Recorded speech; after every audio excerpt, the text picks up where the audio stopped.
This is a production of KMmedia.pro.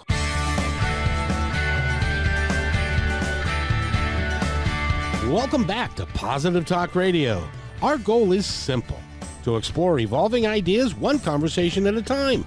So come on over into our world. I know you'll like it, because on today's show, boy, oh boy, have we got a show for you today, ladies and gentlemen. Tommy Tika is with us again, and Schizophrenic is with us as well. And there are a couple of singer-songwriters that are featured in the album Born Free. And we're going to talk to them about the album, and we're going to play some music. We're going to have a good time. And we've also, Tommy has now added something else to his resume. Not only is he a singer-songwriter, he is now an author. And so we're going to talk a little bit about his book as well. So, Tommy, welcome to the show. How are you? Doing good. It's great to be back. Yes. It's been a couple of weeks. I'm so used to doing these things. I miss you guys. I know. I miss you too. I miss you too. What'd you think of the new opening that I have? I love it. I don't know who wrote it, but that guy is a genius. And he is, and that song is written and produced, sung, everything by Tommy Tika, and I am lucky enough to be one of the first people to get my little grubby little mitts on it. So it's a great song, and I'm using it for everything now, and I'm getting great rave reviews about it, Tommy. All right, awesome. Hey, that's wonderful. I love hearing that. Yeah, I'm getting reviews like wow, that's upbeat, it's positive, it fits what you're doing and all of that. And except for the only one who didn't like it so much is the producer on Wednesday. His name is Eric, and he is what I would lovingly term a music snob. Benny, he totally Benny's is. laughing because he totally is. He knows his music. That's for sure. Yes, he does. He knows what he likes, and he's a bit of a music snob, but that's okay. Well, clearly he doesn't know what he likes if he doesn't like this song.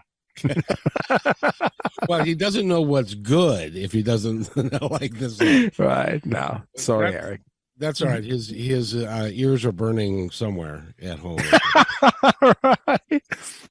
So anyway, Tommy, I would like you, if you would be so kind, as to introduce our guest for today.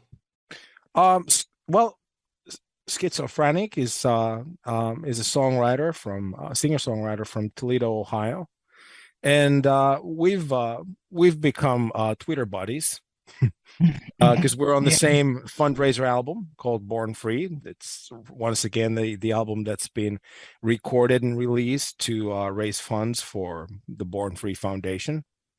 And her song is it's the song we've got that queued up, right?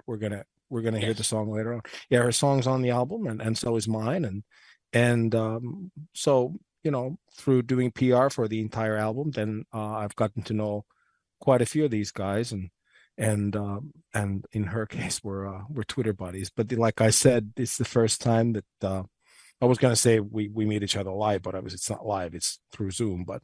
Good enough these days. COVID has changed the definition of meeting people live.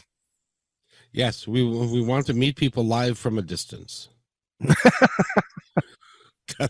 And nobody wants to make anybody sick, and so that and even though it's a bit more under control, it's still out there. It's still out there, yeah. Yeah, and this is still causing trouble. So, in any event, welcome to the show, Schizo. How are you? Fine. Oh, good. That's outstanding. Now, I gotta ask you, before we get into the interview, would you like us to play the song so that you get a good idea of what the song is about, and then we can talk about it? Sure. Tommy, does that work for you? Oh, it works wonders. Yeah, let's do that. All righty then. So tell us the name of the song, Schizophrenic. Waking Dreams. And it's a beautiful piece. I got to tell you, I listened to it earlier. It really is pretty. So why don't we play that right now, and we can get a good idea of what they can get if they buy the Born Free album.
is Schizophrenic, and the name of the song again is Waking Dreams. That's really pretty. That's really pretty. That would be a great meditation piece, I think.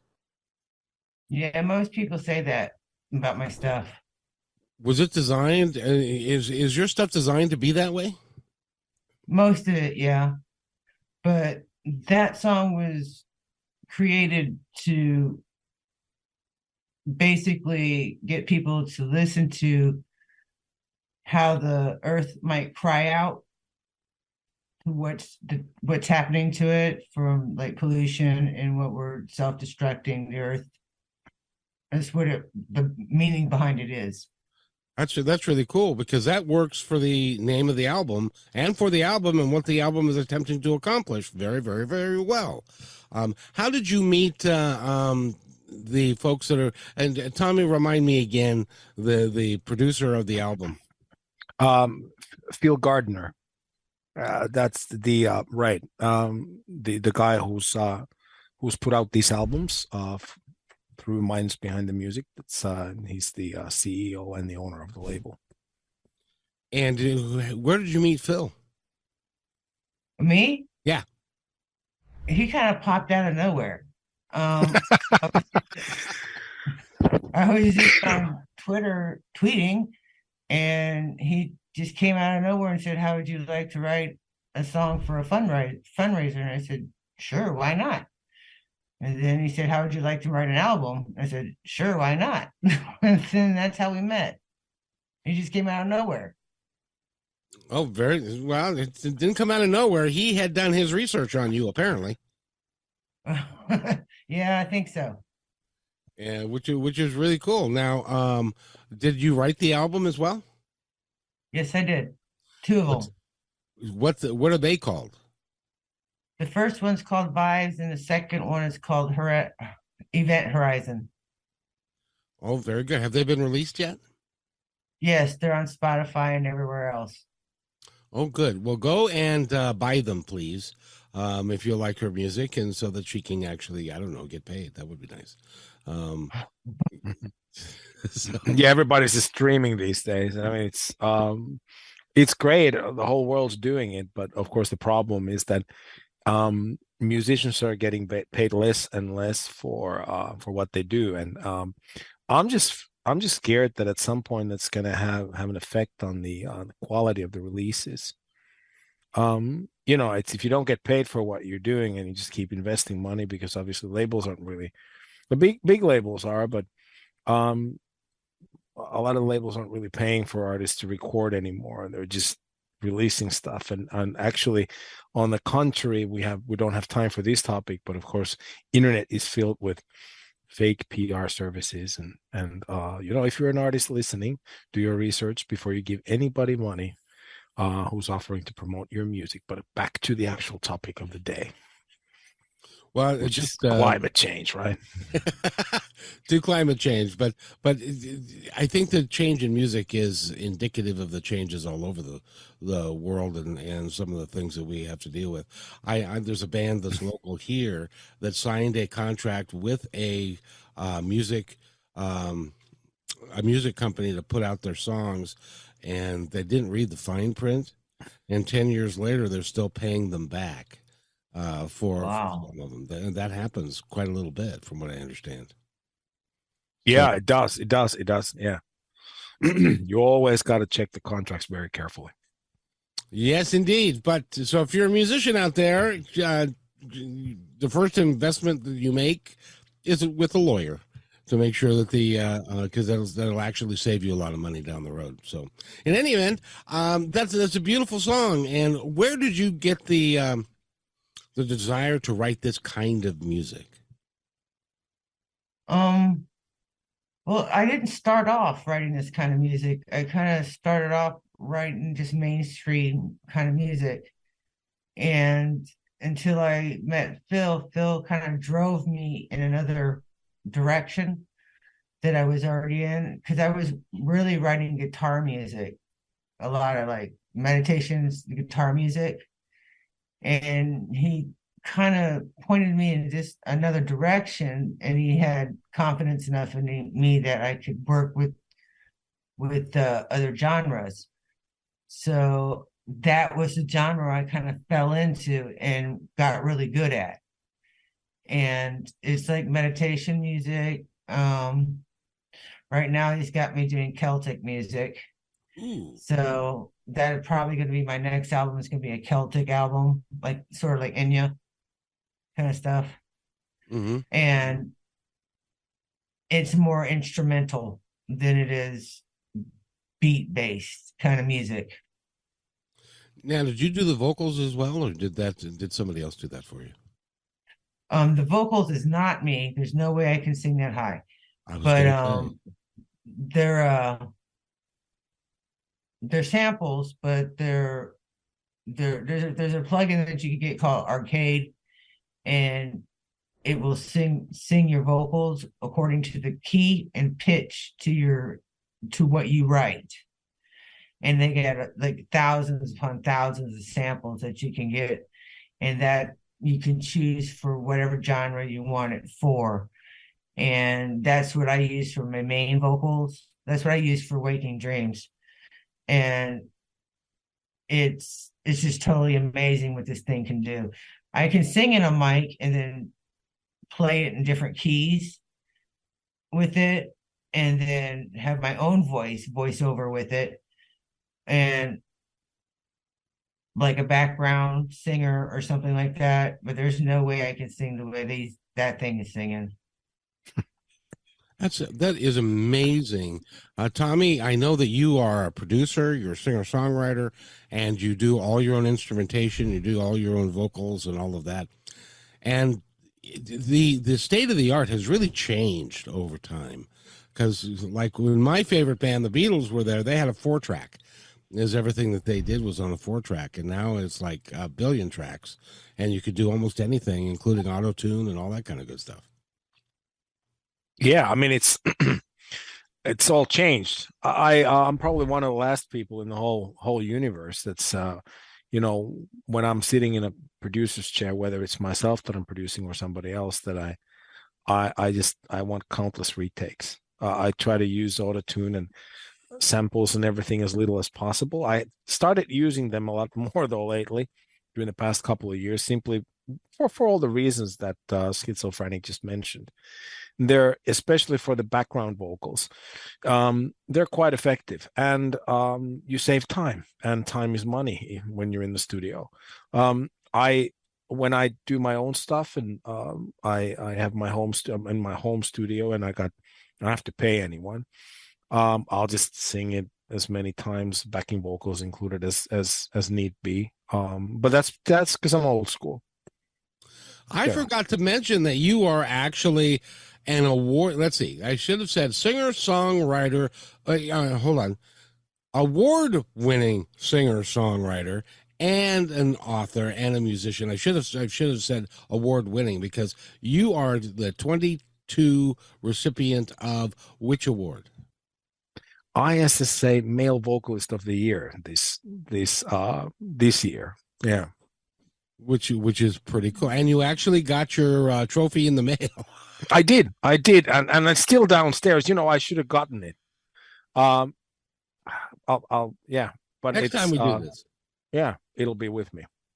Yes. So Schizophrenic, is really cool that you decided to donate to this album, as did Tommy, as did what was it, 10 or 12 other artists that are on? Right about that, yeah. Born Free. And so, Tommy, talk about the album a little bit and what it does for people and why that they should invest in it. Well, it's been put together by a group of like-minded musicians. We sort of all, as Schizophrenic just pointed out, her inspiration for the song was, that if Mother Earth could cry, and complain a little bit about what is done to her, that's probably what it would sound like. So we're kind of like-minded in that sense, that we're all rooting for the environment. We're trying to save the environment and pitch in and do whatever we can, and in this case do whatever we can to raise funds.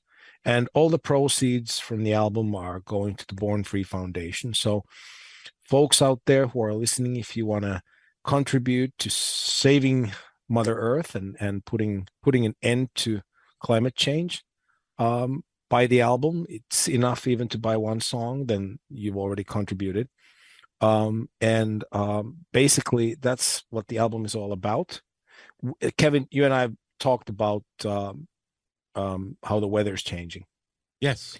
And I think in each and every episodes that we've done, I've mentioned the fact that glaciers are melting. In Europe, there are glaciers that you went to 20 years ago. You went there with in your winter gear. You had your, very thick clothes on. You got a woolly cap and winter jacket. And nowadays, you go check these glaciers out. You're wearing your shorts, and so I mean, we're losing glaciers. Everything's changing. Climate's changing. Remember when we talked to the remnants from the UK, and they had extreme temperatures still at the end of September, and I don't remember what they said the temperature was then, but it was it 40 or something Celsius, so it was like 110 Fahrenheit, and so it's kind of crazy. In Finland now, finally, we've got sort of autumn appropriate weather, if you will, but all the way up until the end of September, it's kind of came and went, where all of a sudden we hit these peaks where it was like incredibly warm, and obviously everybody knows that something's up because we're not used to that kind of weather. So whenever we hit 35 over here, people are suffering. I'm not, because obviously, being from California, I'm used to that. But there's no air conditioning in Finland. Most houses won't have air conditioning, and so when you get that 35, there's nowhere to escape. And folks are kind of getting it finally, that something's up. We got to wake up. We got to do something before it's too late. And that's really what the album is about. It's us saying, look, we've contributed these songs. Please buy the album, make a difference. The proceeds are going to the Born Free Foundation, and this is our way to help the wildlife as well as the planet. That is perfect. And I want to remind everybody that the Born Free Foundation comes out of the movie, and I know, Benny, this is precedes you a little bit, but in the middle 60s was a movie that came out called Born Free, and it was about a couple of lions and people that benefited them. There actually was a song that like made it to like into I think the top 10 or something, called Born Free, and we tried to pull it up when Nathan was here, but he couldn't find it, the appropriate one. But that's the nature of where they started. So this has been going on for 60, 70 years. And they have a preserve down in Texas where they work with lions and to try and protect them and stuff. So it is it's a real good charity. It's a 5-star charity, and so if you buy, and all they're asking to do is buy some great music, and if they want to do that, Tommy, how do can they go anywhere to get the music? Well, the absolutely, the album is not just on all streaming platforms. It's on all platforms that sell music, like iTunes, and pretty much everywhere. So you can definitely find it in places where you can download the MP3 and obviously then also pay for the track or the album. And that's what we're really after. So that well, I guess I really should say, don't stream it, buy it, because that's what we're doing here, and that's the only way we can help the environment. Exactly. And you're doing all the promotion for the album. You're one of them doing all the promotion, and you're doing it for free. And so I thank you for that, for taking your time, taking the effort to putting this together so that people can find out more about the album. Now, this is actually the second Born Free album. There was one that was first. Does it say Born Free 1 and Born Free 2, or is it just Born Free? No, the first album's called One World, if I remember. One World. Oh, okay. I just had it here, but now I lost it, of course. Hold on. One World, One Voice, One Chord. Oh, cool. And that's the first album. and that album had the same thing. Phil went to different folks and said, "Will you please, write a song for the album?" Now you have a great story about how he came to you, Tommy. Well, yeah, I Michael Stover sent me an email and said that there's this guy and he's putting an album together of pop tunes to save the environment, and I had a tune called "Fly to the Moon," which was basically more or less about how we should wake up to the fact that rainforests are going and nobody's doing anything. And I sent that to Phil, and the guy was Phil Gardner, and he said that it's a great tune, but it's already out, and for us to work this charity angle where all the proceeds are going to Born Free Foundation, it cannot be a released song, and it definitely cannot be a published song. So he sort of said that write me another one that's as good as this one, and it'll be on the album. And so I wrote the song, and Phil liked it, and it ended up on the album. But the funny thing was that this was just before Christmas that I woke up to the fact that Phil's looking for songs, and I remember recording the last backing vocals on Christmas Eve.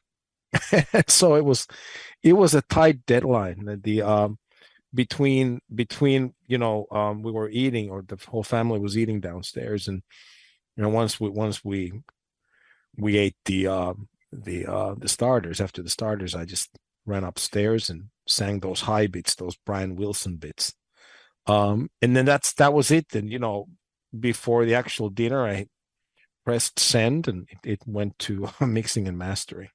And but I worked my buns off on that track, and it's taken me a long while to enjoy it, to be honest with you.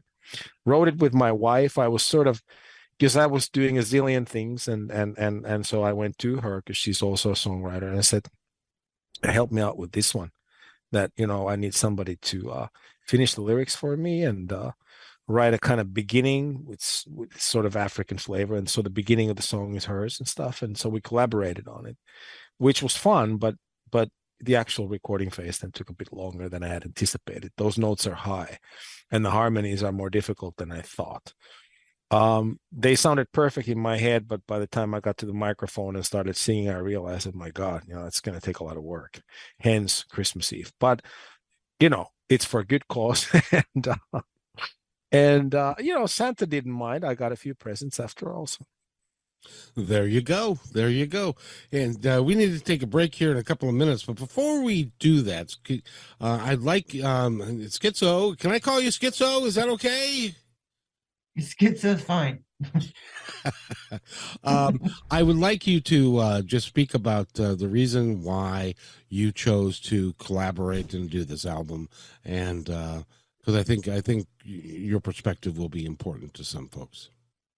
Well, I just had a feeling about all through my life. I couldn't stand, walking down the street and seeing plastic and garbage everywhere, and it just disgusts me to see that mankind can do that to where we live. And it's just bothered me so bad that I just felt like I needed to give back to the earth from what man is taking from the earth, and through that song. And the pollution is getting so bad, no matter where you're at, it's getting so bad that it's just blatantly in front of your face. So the reason why I wrote the song is because of what I see every day. Mm-hmm. Every day I leave the house. And you live in the great US of A. Yes. And, I do. And you're right. We are creating a dirty place. It never used to be this way. I don't remember it being this way. Like as a child, I don't remember, or I didn't pay attention that it was like this. But you can walk down the street and just see just bottles and pop bottles and plastic McDonald things and Circle K cups, wrappers everywhere. And it's just disgusting to me that mankind can do that to where we live. This is our home. We only got one. That's absolutely true. And thank you for doing that, and thank you for doing the work that you're doing. I really appreciate it. And I know our audience does too. And Tommy, thank you for doing what you're doing. And we're going to play your song that's on the album in the second half of the show, and also talk about this new venture that you have going, this book that's out. So I need to take a real quick break for a couple commercials. I think you'll recognize one of the songs, Tommy, and we'll be right back after these messages. You're listening to Positive Talk Radio on KKNW, 1150 AM. When you want to say more than words communicate, you can with flowers. Your custom boutique floral studio in Bothell, Washington is anaturaldesign.com, connecting you to nature through the language of flowers. Where your people are is where our flowers are beautiful. Your success is our goal. Now through New Year's Eve, here's your exclusive bonus for being our appreciated listener. Type in promo code Positive Talk Radio at checkout to receive $20 off your order. Our gift to you for being here with us today. anaturaldesign.com.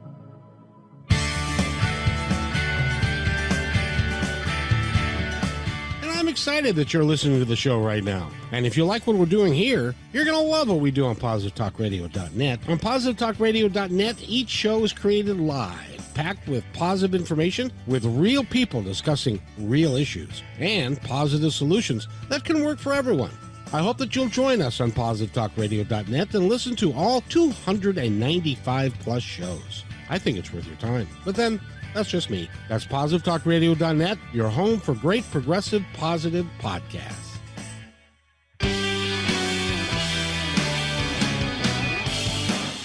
And welcome back to Positive Talk Radio here on KKNW 1150 AM. And I got to tell you, Tommy, that song gives me the chills now that I listen to it more and more. You really did a nice job for me. Thank you. Thanks, man. Yeah, it's it's one of my favorite tunes it's one of the better ones I think that I've written, and I love the music video. It's not quite ready yet, but it'll be ready. It features my sons playing pirates, so and we got a couple of really good shots of them. They actually went for it. We gave them wooden swords, and it looked like they wanted to kill each other. Luckily, we intervened. We still got two boys. Yes, exactly. Now the music video is that going to come out in wide release? Do you think? Well, we kind of think we're going to really, the only thing I have to do is go back and make sure that the lip sync is spot on. And there's a couple of places where I think it needs to be improved a little bit. But it's pretty much done. We're of course the Impersonators album, which is the album that this track is going to be on, will come out sometime in perhaps March. And we're kind of debating whether to save the music video for the launch, or just kind of release it now. And like you mentioned, I've been sort of editing the book with the publisher as well, so I've been busy, and so I just realized when I heard the tune that oh man, the music video, I got to go back and check the lip sync. I've promised to do it a week ago. I'll do it tonight before going to bed. So it's just a lot of stuff that I got to get done. I'm sorry I made you work some more. No, it's all right. I got to do it. It's a good one though, and I love watching my sons on the video, and they really hammed it up for the camera, to be honest with you. We were concerned because especially the 7-year-old one is can be a bit timid, but he came through. Now the song in total is called Fire and Ice, and right. And it is actually about pirates. Yeah, the kids game of playing pirate. And so I've taken the melody and the background vocals and am using that. Thank you very much, sir. And then and then you're going to create a video, and then hopefully it's going to come out in wide release, and it'll be very, very popular. That would make me very, very happy. it make me very happy too. Sort of keeping my fingers crossed. It's always when you're working on an album and before it comes out, you got high hopes for it, and obviously, I mean, I've done well. So even if this turns out to be a wooden record, that's fine. But hopefully it's gonna follow up on the tracks of the success that the Impersonators had with their previous album, Life of Grant. But you never know. It's if folks like it, then that's basically my job well done. That's really all I'm looking for is an audience that's nodding their heads to the stuff that I'm making. So exactly. So tell us about the song that you wrote for the album, Born Free. Venetian Rubber Boots. Like I said, I had no idea what the lyrics are going to be about. Usually I do. But I had written so much. I think I had to because I was writing for other artists, and there was a two-week period where I finished 17 songs in 2 weeks, lyrics, everything, because I work like crazy and I've done this forever, and I How could just in the hell well can you write 17 songs in 2 weeks? Oh, and 2 of them actually became hits too. So not for me, but for others. So I've done it forever, and I love it. But at that point, 17 was too much. This was the 17th, and never before in my entire life have I gotten to the point where I feel like I can't finish the track. And obviously now, if I go back to the story that I was telling before, so here's Phil waiting for the new song. And the entire project's waiting for my contribution because I said that, look, give me a couple of days to knock something off. And so I went to my wife. I said, look, I gotta get this done like yesterday. And can you write the lyrics? Because I knew that there were certain beats that I had, but it wasn't really happening. And she came up with this whole idea of, Venice and people sitting in St. Mark's Square with rubber boots on because it's flooding, and I wrote those bits, quite a lot of it actually, and I had the melody and I had the basic stuff ready, but the lyrics were difficult at that point because I had written so many lyrics. And lyrics aren't like melodies. If you want to get them right and want to get them meaningful and good and sort of quality, so that they're not just like full of ahs and oohs and I love you, baby, and come on, can't we make this work, honey? Then that's hard. But she really came through, man. I mean, I was surprised when I was reading them, like, it's better than I would have written. So, and she looked at me and said, "Are you going to sing this?" I said, "Damn right I am." But that was the tricky bit though, because it's the song was very, I had to have the beginning of the song very low to hit those super high notes, the Brian Wilson harmonies at the end, and it took forever to sing. It just really did. Well, I'm just the two of you sitting here, just it's a skill that you possess that I don't know if it's like an angel came down and tapped you on the head with his wand and said, "Here, you can be a songwriter." Or schizophrenic, are you the same way? Can you just sit down and knock off a piece, as they say? Pretty much, yeah. Oh, that's just not fair. That's just not fair. You guys have that kind of talent. So this is Tommy Tika's Venetian Rubber Boots.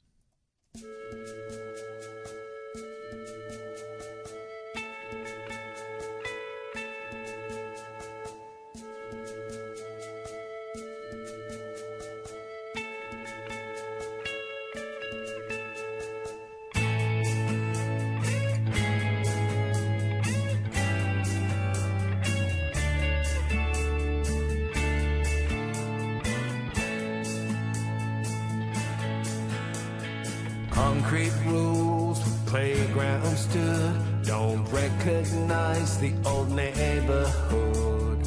Gone are parks and trees. People call development. To me it looks just like cement. I miss the laughs and screams. Don't you think that we should change our scene? But we're blind, yeah. Learn to preserve the village green. Let our tribes, yeah. Why is it so hard to do what's right? It seems we manufacture broken dreams. Our lives burn. We got just one. In the Venetian alleyways, sometimes even in cafes, the dress code's rubber boots. Waters rising, the fishermen remember seashells in the sand. Now half the shore is gone. Don't you think that we should change our scene? But we're blind, yeah.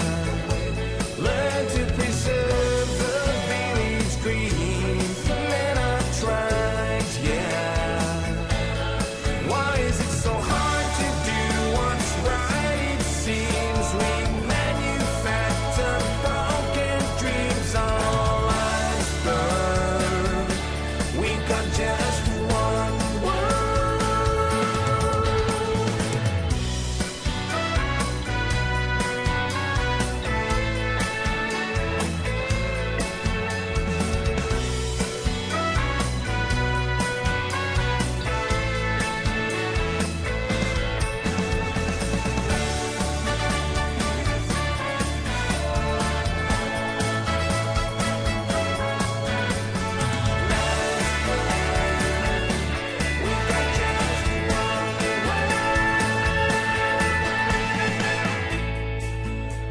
individually packed, second-rate crap. Deliver it to your front door. Never mind that carbon footprint. Tomorrow, you'll want more. Don't you think that we should change our scene? But we're blind, yeah. Learn to preserve the village green. Let our tribes, yeah. Why is it so hard to do what's right? It seems we manufacture broken dreams. Our lives burn. We got just one. Why is it so hard to do what's right? It seems we manufacture broken dreams. Our lives burn. We got just one.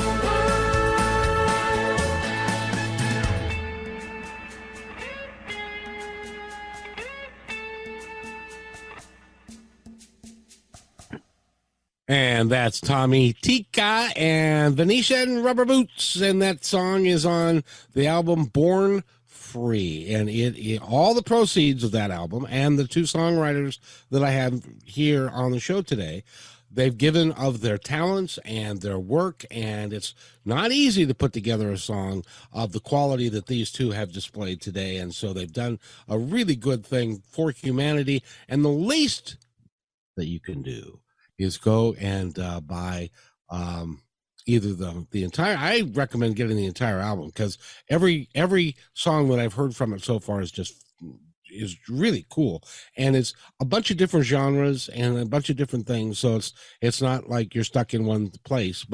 And all these guys and gals are doing this for free, and I really encourage you to do it. And Tommy, Born Free, they can go to iTunes and everywhere else, and they can buy it. And even if you buy a song, even if you buy one of these two artist songs, that it's better than nothing. Absolutely. That's pitching in already. Yeah. We take everything, So Well, the planet will be grateful. exactly. And so as Schizophrenic, what did you think of that song? Nice. I liked it very much. I heard it before. I listened to the whole album. Oh, it's so now I have not had the opportunity to do that. So give us your songwriter's review of the album, please. Well, the album is just phenomenal. It's not just one genre, it's a mixture of genre. You've got like me with meditations, and you got M Ancient with um like trance music, and then you got Cohen Ryan with almost like experimental rock, and those men with the experimental rock. It's just phenomenal artists on that whole CD. It's just not, you're just not listening to one genre, you're listening to multiple genres. Which, And the go ahead. messages that you get from each one of these songs kind of tell a story up from the top to the bottom of the songs. That's really cool. That's really cool. By the way, and Tommy's song sounds a little bit like George Harrison and John Lennon and REM and the Beach Boys and just a myriad of folks. And I don't know how you hit that high note. Did you have to grab something to make yourself hurt to get that high? No, I've always had very high voice. It's actually just very wide register. I've basically been able to sing just about anything. But the problem, of course, with those notes is that you got to get that falsetto sounding just right. It's not about hitting the notes, but for you to be able to mix it like, put it in the mix like the Beach Boys, it's got to be a certain type. And so you're not looking only, to hit the notes. You're looking at the timbre of the voice and the quality and everything. And so I'm a perfectionist that way, and that's why it took forever. So are you one of those rare people that's got a 4-octave voice? Yeah, I do. That's that for those of you who may not be aware, that is pretty rare. That you can go really low and you can go really high, and basically you're covering the entire gamut of the musical spectrum when you have a 4 octave range, and that's pretty cool, Tommy. Gotta tell you. Yeah, it's going a little, I've noticed, especially with rubber boots, that it's not as wide. I'm probably looking at 3.5 these days, but when I was in my late 20s, it was 4. Very, very cool. Can we talk about your book a little bit? Well, yeah, I mean, it's we're in the final stages of editing it. It's going to be called Perfect Reflections, and actually I got the synopsis here. I'll read it to you. Oh, great. Okay, so this is what the book is about. Tom Sandell is a former merchant marine and soldier who has survived the oceans of the world and the Foreign Legion. Yet his biggest challenge seems to be surviving his difficult marriage and being a good father to his boys. Although he's haunted by his violent and traumatic past, Sandell's life continues uneventfully until his wife meets an untimely death and he receives a strange and unexpected letter. Before he even realizes it, Tom is on his way to Buenos Aires in search of something he thought he had put behind him a long time ago. That's very cool. That's very cool. And that is, I know you were telling me one time your dad was a merchant marine, and that's right. He had stories after stories after stories, and this is kind of inspired by him and all of the stories that he created over time. Absolutely. I mean, this is I loved listening to his stories when I was a kid, because he sailed all around the world, just everywhere. And while I, especially in my teens already, kind of started thinking that maybe some of those stories are just sailor's yarn, they still were great stories, and I never got tired of them. And there were especially few that had to do with, I don't want to give anything away, but Latin America and him sailing to Rio de Janeiro and Buenos Aires and getting in trouble there, that I always felt would make a great book. And so finally, 5 years ago, I started interviewing my dad. This was before he died. I got tapes and tapes of him talking about those trips. And I also have his journals. He kept a diary. And obviously, in when you write a book like this, which happens in 3 different time zones, and at Merchant Marine's adventure around the world, you got to check your historical facts. So, it was a difficult book to write because if a Merchant Marine is part of a riot somewhere in the world, you got to make sure that it actually happened on a certain date. So, yeah, so it was a journey. And it is a marvelous testament to your dad, and a way for him to live on, even though he's passed now, but he can live through the book, and it's a great way to remember him. So congratulations. Do you have any idea when it's going to be absolutely released? Well, that's now basically just up to me. I gotta change. I've checked with everybody whose name I've used, and I got to change 2 names. I still want to go through, make sure, just read it one more time to make sure there aren't any missing words. There shouldn't be, but just like with music, you just want to be absolutely certain, because if you work on something for a number of years, because this is not an album, a book like this will take forever, and then you want to make sure that it's as close to perfect as you can make it. Well, you are a bit of a perfectionist after all. So yeah, I am. Yeah. Well, but you need to be. And Schizophrenic, I would like to. We're coming to the end of our time together. First of all, I'd like to thank you so much for coming on the show and sharing your music with us. And I want to give you the opportunity here. I'm going to step aside, and I want to give you the opportunity to tell our audience, those that are listening throughout the Seattle area, and the ones who will be listening to the podcast on positivetalkradio.net, to tell them anything that you'd like them to know. Just try to take some time out and take a look around you and see what's really happening. Look up sometime, see what's really around you. Just pay attention, and maybe you can make a change. Just even if it's a little change, just try to make a change in whatever you do. That's the best advice I could give to anybody. That's pretty sound advice right there, I do have to say. And thank you so much for that. I really appreciate you, the work you're doing, the songs you're writing. I don't know how you do it, but you do it. And Tommy, I give you the floor for the same thing. Yeah, I just basically Schizophrenic, you took the words out of my mouth. I'm also going to say that be kind to each other. And aside from the climate, if something isn't working for you, this is what I learned from my dad, because I was sitting by his deathbed. And, he was a happy man. He died a happy man. He had lived a fulfilling life. But of course, make sure that you do the same thing. So if something isn't working for you, change it before it's too late, whether that be your job, your marriage, anything. Just be happy, because at the end of the day, that's really all that counts. And if you can save the planet while you're being happy, all the more power to you. Exactly. Because at the end of the day, you need to not have any regrets. That's right. That's what it's all about. I think that, somebody said that the saddest words in any language are "what if," or "what might have been." What might have been, I think it was.